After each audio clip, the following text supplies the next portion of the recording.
नमस्कार साथियों, बायोवर्ल्ड में आप सभी का स्वागत है। दोस्तों, बिहार पैरामेडिकल 2022 की काउंसलिंग में लगने वाले डॉक्यूमेंट्स का भिन्न भिन्न प्रकार से जो है अलग अलग प्रकार के डॉक्यूमेंट्स मांगे जा रहे हैं। अभी मैं आपको एक कॉलेज या बोले तो काउंसलिंग सेंटर पर लगा हुआ नोटिस आपको दिखा रहा हूँ, जिसमें क्या क्या डॉक्यूमेंट्स लग रहे हैं। ठीक है, तो ये DMCH का नोटिस है, आप ऊपर में पढ़ सकते हो कॉलेज का नाम।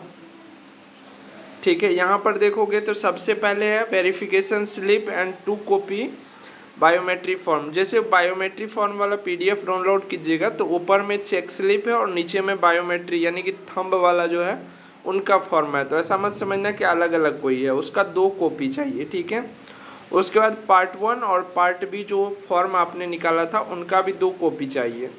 साथ में चॉइस फिल जो आपने करा था, ठीक है, सभी को PDF होना चाहिए चॉइस फिलिंग वाला, उनका भी 2 कॉपी आप करवा लेना चॉइस फिलिंग का। ठीक है, उसके बाद जो आपको जो सीट अलॉट हुआ है, अलॉटमेंट लेटर जो मिला उसका 3 कॉपी चाहिए। ठीक है, उसके बाद एडमिट कार्ड जो आपके एग्ज़ाम में एडमिट कार्ड थे, क्योंकि एग्ज़ाम में जो एडमिट कार्ड होंगे उस पर साइन होगा। ठीक है, टीचर्स का साइन होगा, तो वो एडमिट कार्ड चाहिए। अगर नहीं है तो कोई बात नहीं, उतना सीरियस नहीं होना है। ठीक है, उसके बाद आपका रैंक कार्ड का भी 2 कॉपी होना चाहिए, एडमिट कार्ड का भी 2 कॉपी होना चाहिए। ठीक है, उसके बाद जो है चलो अब मैट्रिक और इंटर वाले पर आते हैं। एडमिट कार्ड ऑफ मैट्रिक, ठीक है, मैट्रिक का एडमिट कार्ड होना चाहिए, 2 कॉपी निकाल लेना आप लोग। मार्कशीट होना चाहिए मैट्रिक का 2 कॉपी में। ठीक है, उसके बाद जो है आपके पास जो है प्रोविजनल होगा, क्योंकि माइग्रेशन तो जहाँ पर एडमिशन लिए होंगे वहाँ चला गया होगा। ठीक है, तो प्रोविजनल 12 नंबर में देखिए। ठीक है, सॉरी, हाँ 9 नंबर न, पहले 9 नंबर में देखिए प्रोविजनल सर्टिफिकेट होना चाहिए मैट्रिक लेवल का। उसके बाद एडमिट कार्ड इंटर लेवल का, मार्कशीट इंटर का और पासिंग प्रोविजनल इंटरमीडिएट का।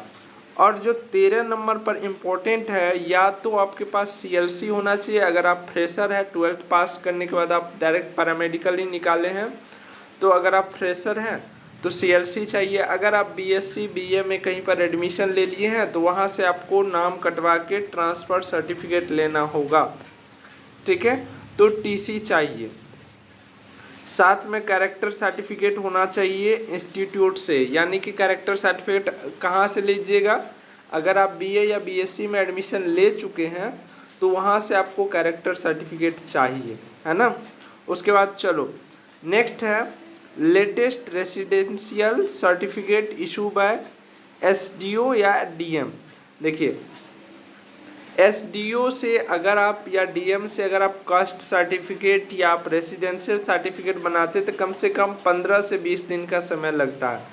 तो इस स्थिति में ब्लॉक का माना हुआ ऑथराइज होता है।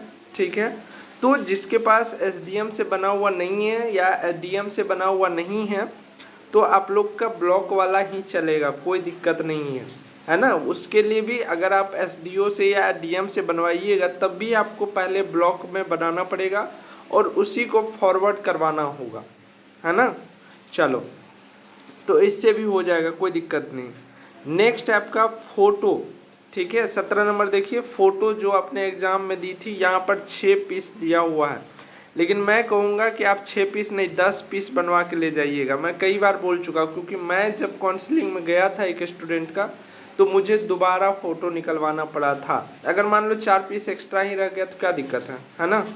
तो आप लोग 6 पीस फ़ोटो नहीं रखेंगे, 10 पीस फ़ोटो रखेंगे। साथ में EWS या डिस्क्वालीफाई कैटेगरी से है तो आपको क्या चाहिए, उसका सर्टिफिकेट चाहिए, मेडिकल सर्टिफिकेट। ये डिस्क्वालीफाई कैटेगरी से जो लोग हैं, जो अपंग है, तो जिस हिस्सा से अपंग है या विकलांग है उसका मेडिकल सर्टिफिकेट बनता है, तो केवल वैसे स्टूडेंट को ही वो मेडिकल सर्टिफिकेट चाहिए। और आधार कार्ड का 2 कॉपी चाहिए।